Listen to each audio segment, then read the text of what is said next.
Welcome back to Triathlon RaceDay, the IRONMAN Pro Series pre-race show. I'm Connor Bollinger. Today, we're landing in one of Europe's wealthiest cities, the birthplace of the beef patty, aka Hamburg, to break down the sixth stop of the 2026 IRONMAN Pro Series. Before we get into it, if you're enjoying the show, make sure to like and subscribe. It helps us tremendously. We appreciate everybody who drops a comment. Now let's bring in today's panel. Joining us is our first ever Triathlon RaceDay guest analyst. Please welcome the 2024 IRONMAN Hamburg champion, Jackie Herring. Thank you. Yeah. We got Olympian Ben Canoe, Ironman 70.3 champion Justin Metzler. Evan Price has a scheduling conflict. And finally, please welcome our resident guru, Blake Pfeiffer. Everyone, race 6 of 17 is here. But first, I want everyone's thoughts on the first female-only Pro Series race here at IRONMAN Hamburg. What are we excited about for this Sunday? I'll take it off. Dang. You know what? It is, the energy is palpable. Connor, you couldn't have let us off better. Women's only race. We got full TV coverage of basically a clash of titans. We got some big names going head to head coming up here. I can't wait to see that. We've had quite a few races, and I feel like we're spoiled nowadays that we get big names showing up at almost every race. Every start list we're saying is stacked, and this is no exception. So I'm ready for some epic clashing, potential blow-ups, and just really, really good racing. Yeah, I'm pumped. I think this is our first real opportunity to see a potential sub-8 for the women. I think if the weather aligns, Hamburg is just somehow so fast that I think with the ladies that are going to be there, we have a real chance at getting real close to that 8-hour barrier. I'm excited to see if we can transcend, if Solveig Lofseth can move up into the upper echelons here and solidify herself as an S-tier athlete. Is she going to stamp dominance in this race? Or are we going to see something else happen? I love whenever we get to race in the modern capital of long course triathlon, Germany. I think it's always a good time. And I like that start lists, these world championship type start lists are becoming the norm, not the exception in Pro Series racing. Likewise, as Ben said, we are spoiled. There are some names here that are jumping out at me that I can't wait to see race. Alakar Indian Lee, Holly Lawrence. Let's get into the standings real quick. Here are the standings. We will see some shuffling happening after this race. Hannah Berry with a slight lead over Kat. Solveig, Jackie. Those are my dogs. Jackie sitting at 9. Let's give it up for Jackie, guys. Top 10 in the Pro Series right now. Showing well for the U.S. Yeah. The only athlete in the top 10 racing is Solveig, as she had ample time to recover from Texas. What's at stake in Hamburg? 6 Kona slots per gender. Yowza, 87.5 prize purse, 5K points up for grabs to the winner. Pace 10 deep. It's a gold tier race, whatever that's worth again. All right, let's move into the course. Blake, what do you got for us with this course? I can talk about the course at Hamburg. I have raced there 1.5 times. But yeah, it's a beautiful course. That's why it's such a popular Ironman. It's a freshwater lake swim. It's beautiful. This is a small-ish lake. It's one big loop, and it's a really nice, easy swim, just a big rectangle. And you finish the thing that they always talk about with Hamburg, it is a very long run from that swim exit till you get to your bike in transition. It's at least a K. So it's always long transition times, a long run, chance to get yourself together, but then you head out on the bike. And it's just a beautiful ride. It's through kind of the countryside of Germany. You get a lot of just like beautiful areas. It's a 2-looper. So the first lap is sometimes a little fast because you can just kind of hunker down and ride. And then on the second lap, you're dealing with a little bit of traffic with the age groupers. But all in all, it's always just an insanely fast ride. For what reason, I don't know, because some of the roads are a little rough and there is a lot of turning when you're coming back both times kind of through town. So it makes no sense how it's so fast, but it is. And then the run, I believe, I can't remember off the top of my head if it's 3 or 4 loops, but it's huge crowd support, super fast because you're getting cheered on by a bunch of really insane Germans that are so pumped that you're there and you can't help but run fast. So that's why I think the times are going to be quick. The course, like I said a million times, is lovely. And yeah, it's a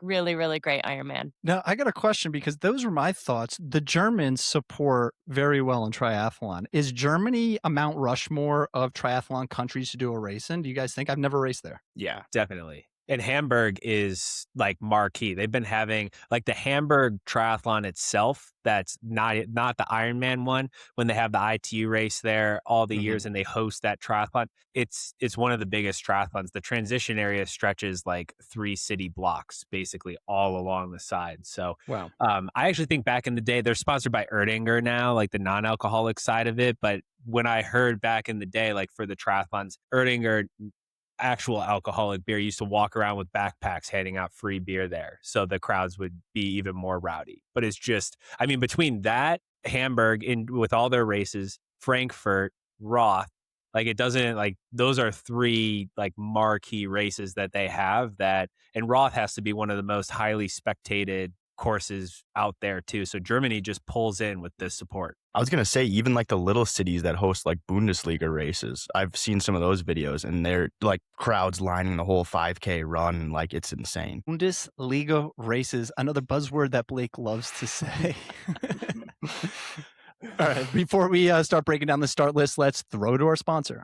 This episode is brought to you by Grindstone Collection Strategies, because podiums are cool, but direct deposits are better. If your prize money goes MIA or a race organizer is ghosting you, Grindstone is here to chase it down. They specialize in getting businesses paid, and if you're a pro triathlete, they'll do it for free. Zero fees, zero nonsense, just results. Go to grindstonecollections.com, fill out the contact form, and don't forget to tell them that your friends at On Your Left sent you, because nothing says I'm serious about my money like sending in Grindstone.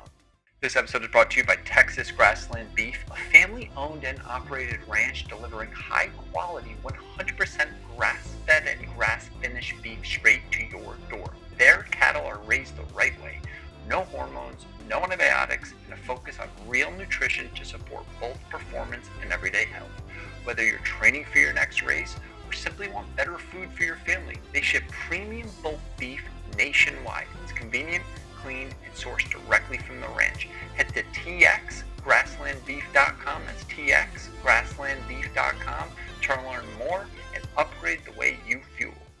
All right, guys, now let's start off with this start list. 6 Kona slots up for grabs. If you look at it, there is a handful of women at the front end of this race that already have slots. So it's going to be interesting as the math starts to play out. Who's going to stick around to grab that slot? Who's going to play cleanup? Now, looking at this start list, Jackie, let's toss it to you. Who is the favorite in your mind for this race? That's a really tough one for me. I have raced personally with Solveig twice this year, not anywhere really near her after the swim, so I've seen her dominance and how good she is right now, but it's really hard for me, seeing Laura Philipp also last year in Hamburg and the support she gets out there, and I feel like racing in Germany for her is like brings her energy to a next level. So I have to say that the favorite for me is Laura Philipp, just because of the home court advantage, and I know she really likes to win there. Are we surprised to see Solveig on this start list, considering, it's she's kind of writing the standings right now? Like, are we surprised she's doing an Ironman outside of what would be a Kona?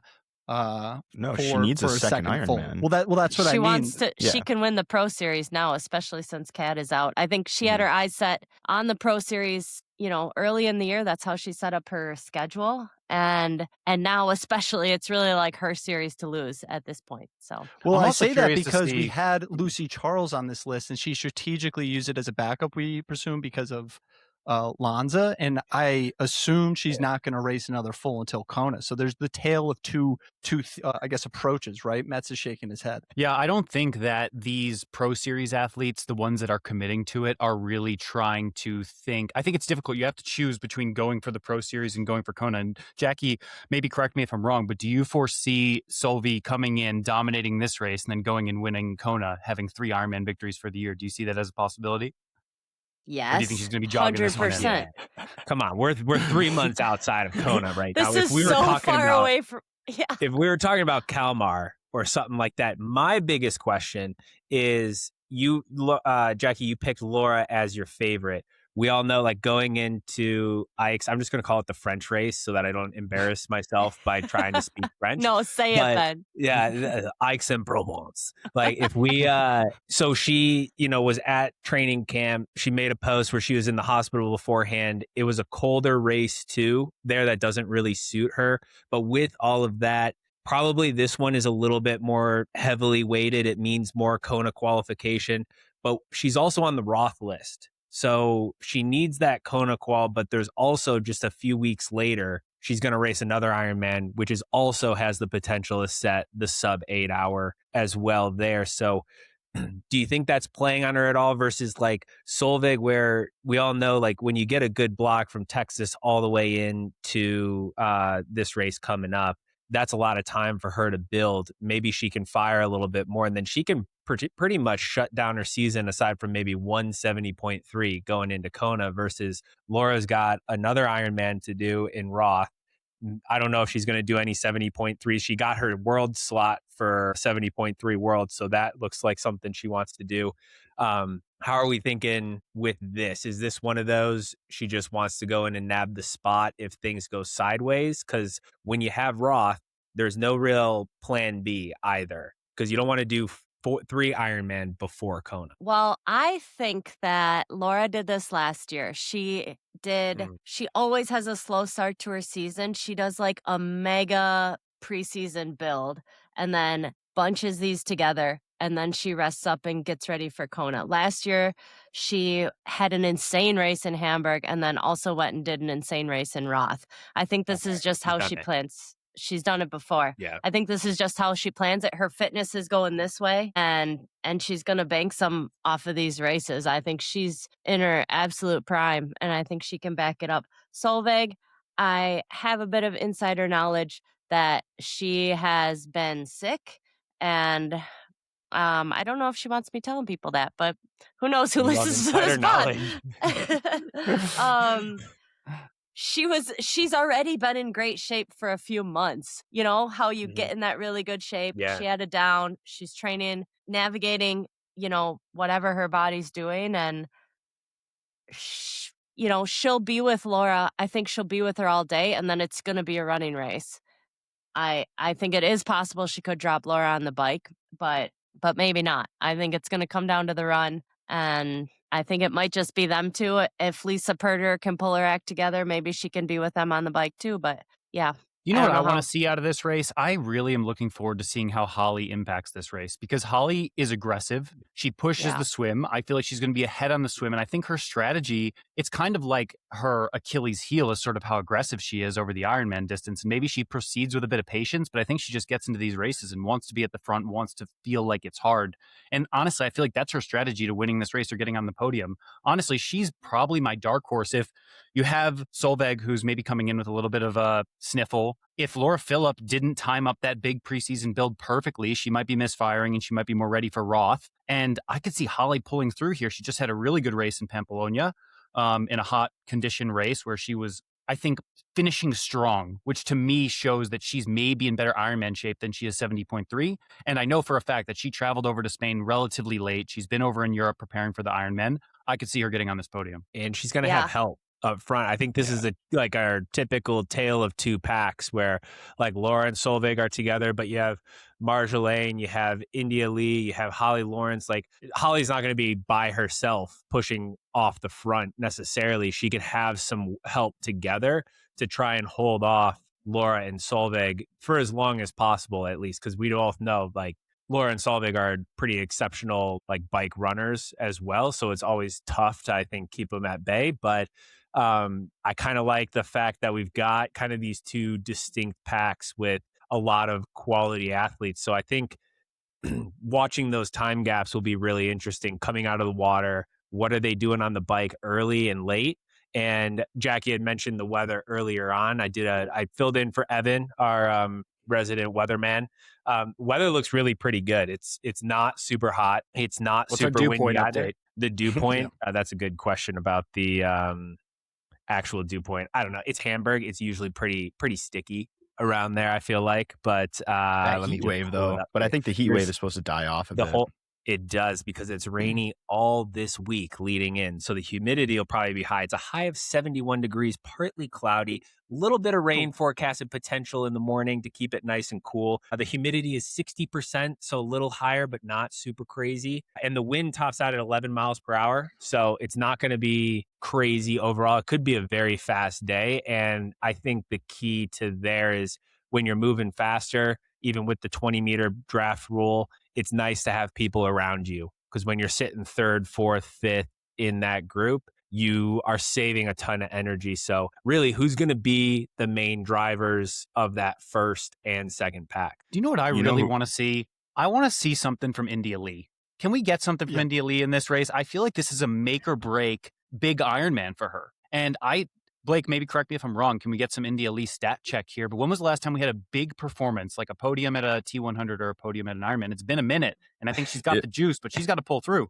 If you want to count it, it was a third in Bahrain was her last podium. Right. That's my point. And 2 years ago, she was really smashing the T100 series. She did win Ironman Les Sables last June, I think. Les Sables.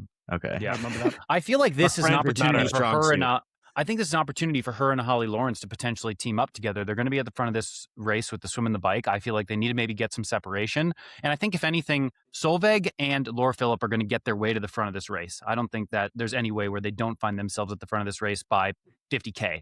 But I feel like Holly and India Lee have to be with them coming off the bike to give themselves a shot at a blow up or a meltdown or a GI or something. You know what I mean? So I want to see that risk played out here on the bike. Now, I think we're leaving off Marjolaine as well. I don't know why we haven't talked about her after her I mentioned her name. Dominance in after we totally disrespected her and didn't talk about her that much before Aix, the French race. She totally dominated that race. But I wonder too, like she does really, really well on the hard bike courses. Like we saw her in Nice, like she's done super well there. She's done that French race also was pretty hilly and challenging. I don't know as much. Like she's obviously in some good bike shape. How is she going to be just in aero the entire time? I'm assuming probably pretty good overall, but that's another person who's like in that front pack with India, Holly. All of them are respectable on the bike for sure. And can, I don't know, like 50K, I feel like is really pretty quick depending on that split out of T1 for some of the quality of riders. But yeah, I think it's a game of how hard can you make Laura and Solveig work on the bike over the day to take something out of their run legs. Where do we see Lisa coming into this? Because it's a bit of a revenge race for her. And obviously, dating Elliot Bach, inside knowledge on that is she's super fit, but biased coming from the boyfriend, has a stomach issue the morning of Texas. Obviously a great personality, always in high spirits, but does she affect this race, and when does she affect this race? Yeah, from my perspective, what I see happening is we have a pretty big front pack of big swimmers. We have Fenella, we have Lottie Wilms, Indy Lee will be there, Holly and Lisa Purder, and they'll all come out pretty much together, I think. And the people, Fenella bikes very hard. I don't know what her status is since she's had that surgery. She's not where she used to be, I don't think, but she will bike really hard. Lottie Wilms also bikes really hard, and she's biking a lot better. Indy will bike hard. All those girls are going to bike very hard. I think it's going to be quite a long time before they get caught. Solveig is the most patient Ironman racer that exists right now. That's why she's so good. She's known to be extremely patient, and she's known to turn it on the second half of the bike. So I think if they are to catch them, which they probably will, I don't think it'll be till later in the ride, because they're not people that just go blow the doors off just to get to the front of the ride. So that's how I see it. How crazy is that second loop of the bike with the age groupers? Is it super narrow? Is it hard to go around? Like, is that going to be something that if they don't catch in that first loop, that it's going to make it much harder to catch going through all of that? Like if you don't have specific motos kind of honking the horn and helping you get through? No, it's fine. The roads, you're out in the country, the roads are like pretty empty. You're not dealing with any cars. It's nice. Most of it is decent road surface. Yeah, there's a bit of traffic to get around, but I think it's still possible. It's that German efficiency. Things, right? There's whistles and horns, and you get scared when the Germans come up with all of that. I have to say, I'm taking the Solveig news that she's sick with a grain of salt. I mean, never underestimate the Norwegian head games. That's my theory here. I think they're the best at misinformation. Right. What about Katrine Christensen, though? I think she could be up there. 11th in Kona last year. Pretty What solid. do we have for her this year? 3rd at South Africa? 2nd in South Africa, and she's just coming off a podium at the Challenge Champs this weekend, or last weekend. She's a Danish athlete. I think you can't knock I these get- women off. Danish on a flat Sometimes road. with the I know. racing beforehand, I think it suits her. Probably if she's doing well at the Challenge Championship, I think that probably translates pretty well to Hamburg, because you got to be able to ride in aero super well at that Challenge Championship course. Also shows probably some decent run strength, just because that course is unforgiving with all of the grass. You're running on a horse track, that sort of thing. I always get a little bit, I don't know about nervous, but I take things like results with a grain of salt right before an Ironman. That 2 week is about the cutoff, I feel like, where it could be, depending on how deep you have to dig. Because with a world-class field that we see here, I think it's getting harder and harder, unless you're like very, very top echelon, to back races up, whether it's back-to-back 70.3s or throwing a 70.3 in a week or two before an Ironman. Because when it comes down to that last 10K in the marathon, how much juice do you have left to turn the screws and pick some people off? Not to compare Ironman Sweden last year to this year, but she had a similar trajectory with winning 70.3 Krakow, and then I think it was 2 weeks later won Sweden, the full Ironman. Not that it's very comparable, but double up. But that, I mean, that's good. Like there's some athletes that can back up back to back. Just from watching different guys and girls do it, it seems harder and harder now. But yeah, overall, like some people just are able to, bounce back and fill that tank up so much faster. Are there any other names on this start list? We talk about the front end of the race. We talk about the people catching to the front end or pushing on the bike. Going down this start list, Marjorie, Lottie Wilms, India Lee, Christensen, Holly Lawrence. Are there any names below here that we kind of want to point out? There are a few that are jumping out at me. I just think an interesting one, Nina Duran, is interesting to still be on there. We saw her in Lanzarote She's just not recently. going Okay, I was wondering if she was just a late pull off like a Lucy Charles. because she got her Kona slot at Lanza, didn't she? Yep. An 27 interesting minutes one back here from for Lucy. me. Wow. I've got an interesting. I feel like Lottie Wilms deserves a little bit more of a discussion because I think she's proven that she can ball out over Ironman distance, but she still gets sucked into these T100 roll-ons, and she's going to these T100s, coming 8th, coming 10th, coming 12th. Did she have a realization potentially in Spain where she's like, you know what, I'm kind of tired of coming 12th at the T100, and I'm here to prove that I'm an Ironman athlete, and she's going to try and go out there and get on this podium. I'd love to see it from her, and I think she has the consistency to potentially back it up, but she's going to probably need a couple of these top 5 to falter a bit. Yeah, she's had a history of really good Pro Series results as well, like 3rd in Cairns last year, and then another 3rd in New Zealand. And I think showing up on that stage says everything. And who knows why she's going to T100, maybe just to get a payday. So can't knock it. I think Money she actually talks. just enjoys that racing.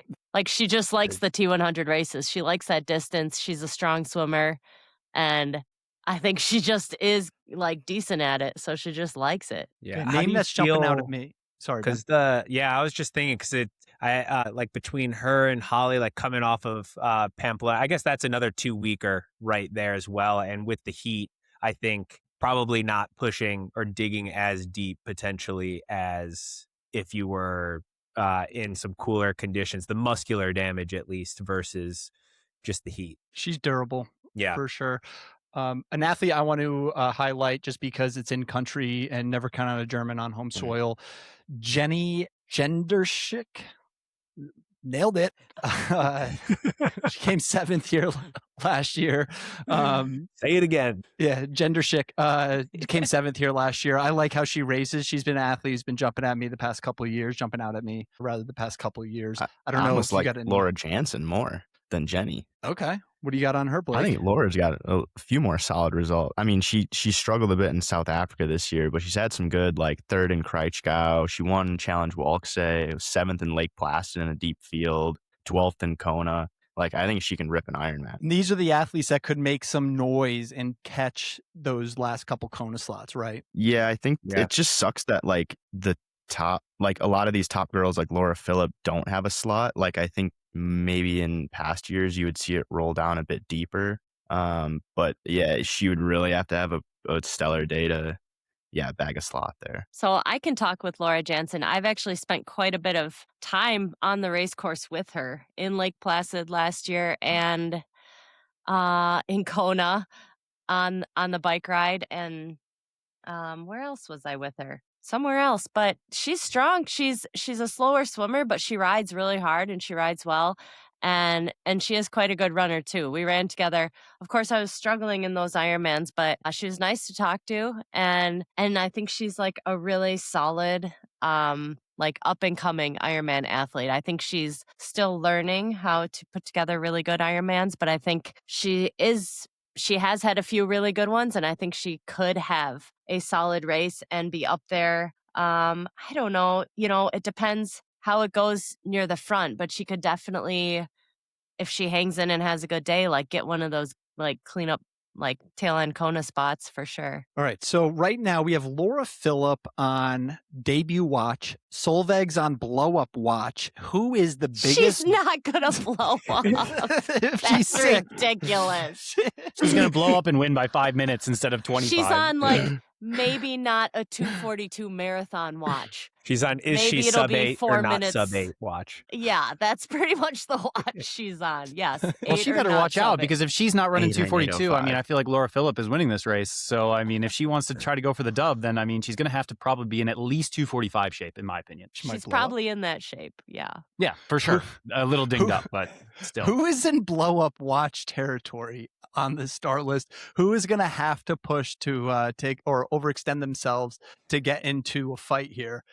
Here's what I think with the blow up watch. I think honestly has to be Holly. I'm team Holly, but it's just the way she races is so aggressive that it's always teetering on amazing success or having a big struggle. Her rally in Spain was pretty impressive though. Here's what I'll say is like aid station and all that. From observing really Holly's mature racing decision. strategy. Yeah, totally. And I think she is maturing as she's maybe getting more experience over the Ironman distance, right? Like I think that's an important thing that you learn over she's Ironmans. done 2, Justin. Yeah, she's And gaining she more experience. smashed them both. Yeah. Yes, and she learned a lot, I think, from the last one. I think, yeah, maybe that's where you either go really well and you have all the momentum to make all the right decisions, or you get a little complacent of like, oh, the first 2 went pretty well. I can push it a little bit harder on the bike. I can take the first half marathon out a little bit harder. So it'll be interesting to see. I think also it depends heavily on what her goals are for the season big picture. Like, is this the main goal a Kona qualification? If it is, I could see her going in with a really conservative strategy, making sure she nails her nutrition, hits her watts on the bike, and goes out there and runs 250. I think she could do that every day of the week, get her Kona slot locked up with a 4th place and come back to Boulder and be happy with a Kona qualification. Or she's saying, you know what, I really feel like I need an Ironman win here to prove I'm an Ironman person. And she might have to race a little bit more aggressively to beat Laura Phillip and Solveig if she's a little bit off. No, she just wants that KQ. She's super smart. And she was a little worried even going into Spain that she thought she was just so focused on Ironman that she didn't know if she'd be able to do a good job in Spain. So I think Spain gave her even more confidence that she's in better shape than she might have realized. And I think she's going to put together just like a solid day because her main goal is getting that KQ. She's not going to do anything dumb. And she's been racing for a really, really long time. And I think she does know how to execute Ironmans, as we've seen. Freaking, 6th place in Kona. I don't have my facts in front of me. That's just off the top of my head. Yeah. But Yeah, it was 6th. I will say she's also probably one of the grittiest racers that I've observed. Like she's just Yes. willing to go to the absolute well every single time. And that rewards you in Ironman. I think it gets hard for everybody out there. And if you have that toughness and that grit to be able to push through the other side, like that's where the money's made in the final 10K of the marathon, if you're willing to sort of run into that wall. And run through the wall. So I'm excited to see here sort of what she can do. The first couple Ironmans, like I think the first one didn't go exactly how she wanted, but ignorance is a bit bliss. She kind of nails it in Kona with that, not really knowing what's up. Like I said, I think this 3rd one is really a precipice point for her to figure out whether or not she's going to excel and become a real proper successful Ironman athlete and get on the podium here, or continue to have to figure things out. Man, that pressure is on late in your career, right? To be that Ironman star once you're the 70.3 star, right? Jackie, I was No. looking at your results and I was like, she didn't do a full until like 2021. I'm sorry, I had to produce 2 humans. Minor details. But then look at you, all the success you had. It's like, oh, that's amazing. Okay, looking at the bottom of this of our scouting report here, the bottom, I say they're really like bib number 12. Is there any other names that we wouldn't be surprised if they have like a breakthrough top 5er here? The name I'm looking at is Kate Curran, 2nd Western Aus, 9th at Texas. I don't know much about Kate. Yeah, Kate is a solid all-around athlete. She had a really, really bad crash a year or 2 ago and had like quite a road to recovery that led her to that 2nd place at Western Aus. That was her first Ironman, I believe. And yeah, she's like a really nice girl and a really solid racer. I think I swam with her in Texas. She was a little off the pace on the bike. And then, yeah, I don't think it was like her best day in Texas. I think she's one that would be kind of around, if she's having a good day, she would be like up around Laura Jansen. But I think Laura Jansen would be a little bit stronger runner potentially than Kate. But I think, yeah, like many of these ladies, she's looking for that Kona qualification and she would have to have like a really, really good day to do that. Another one I want to throw out is Marta Lagowinek. Our pronunciations on this are just, we have been struggling. The European racing, the towns, it's the Eastern European names, stuff. It's bad. Just total USA based show. We need a resident expert on here to pronounce all of the names for us. Apologies to any Polish people watching this, but yeah, Marta has had quite a lot of good long distance results. Like she was second to Marja Lane in that long course World Championships. She goes in podiums at Challenge Almere, that full distance that I think has a pretty comparable course to Hamburg, and then a 3rd in Cozumel, and she's coming off a 5th in a stacked Valencia and a top 10 in Aix-en-Provence. So I think she's on a pretty hot streak right now. I wouldn't be surprised if she kicks it up a notch and bags a good result. All right. Is there any other names anybody wants to mention for Ironman Hamburg? It seems like Fenella Langridge, you said, Jackie, is a big question mark on her form right now. Yeah, ever since it might have been what you had, Justin, with that like quad. What was that surgery you had? Yeah, so she had it. We spoke about Fenella in some of the Ironman New Zealand shows, but she had iliac artery endofibrosis, where they had to actually go in and do like a graft in one of her arteries. So I mean, it's like a major league surgery. And I would say like it's pretty common in professional cycling. It's less common in triathlon, but I mean, obviously we ride pretty much as a professional cyclist, so it does happen for some folks, and I think it's like a 30% success rate. So I don't know she's back racing, but I know the recovery is like over a year, and yeah, question marks on whether or not it seems as though her riding is back, but the running is probably just one of those things where it's just going to take time. And that's, I mean, at least for me, having just come back from a pretty big surgery, it's not necessarily your fitness that is the problem. You just end up running into other issues, and your body just doesn't necessarily, you have to figure out how your body works in the context of it being pretty broken down. So it'll be interesting to see if she gets back on track here, because we haven't really seen it click back half of 25 and early portions of 26. For any other names anybody wants to throw out here before we close it out? Nope. Great. Beautiful. That's our preview for Ironman Hamburg. Before we say bye, we're going to give you a quick update on our fantasy league. I know we promised a little bit deeper discussion on this episode, but Evan is not here. We're going to punt the fantasy to Happy Valley when we get the whole crew here. Save Jackie the ear time. Thank you, Jackie Herring, Ben Canute, Justin Metzler, and Blake Pfeiffer for joining the panel. Huge shout out to the interns, John and Tom, the Bash brothers. If you enjoyed the show, make sure to like, subscribe, please. Helps us follow along all season as we cover the 2026 Ironman Pro Series. Next up, Happy Valley 70.3 Power Ranking Show. I'm Connor Bollinger, and we will see you on race day.